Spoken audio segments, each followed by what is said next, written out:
2026 ആദ്യത്തെ advocates enrolment January 10-11 തീയതികളിൽ നടക്കും.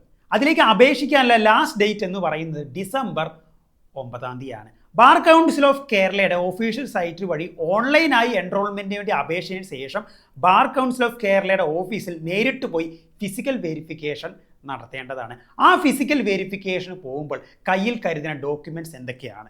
ഒന്നാമത്തത് അപ്ലിക്കേഷൻ ഫോം, രണ്ടാമത്തത് എൻറോൾമെന്റിന് വേണ്ടി നമ്മൾ ഫീ പേയ്മെന്റ് ചെയ്തതിൻ്റെ റെസിപ്റ്റ്, മൂന്നാമത്തത് ഫോം നമ്പർ 4 ഒറിജിനൽ, നാലാമത്തത് കോപ്പി ഓഫ് SLC സർട്ടിഫിക്കറ്റ്, അഞ്ചാമത്തത് കോപ്പി ഓഫ് +2 സർട്ടിഫിക്കറ്റ്, ആറാമത്തത് കോപ്പി ഓഫ് ഡിഗ്രി സർട്ടിഫിക്കറ്റ്, ഏഴാമത്തത് കോപ്പി ഓഫ് LLB ഡിഗ്രി, എട്ടാമത്തത് കോപ്പി ഓഫ് അറ്റൻഡൻസ് സർട്ടിഫിക്കറ്റ്, ഒമ്പതാമത്തത് copy of course and conduct certificate, പത്താമത്തത് copy of transfer certificate, പതിനൊന്നാമത്തത് copy of relieving order, പന്ത്രണ്ടാമത്തത് copy of identity card, Aadhaar card, passport അല്ലെങ്കിൽ voter ID, പതിമൂന്നാമത്തത് stamp paper affidavit four year gap. അപ്പോൾ ഇത്രയും കാര്യങ്ങളാണ് നമ്മൾ ഫിസിക്കൽ വെരിഫിക്കേഷന് ബാർ കൗൺസിൽ ഓഫ് കേരള ഓഫീസിൽ പോകുമ്പോൾ നമ്മൾ കയ്യിൽ കരുതേണ്ടത്.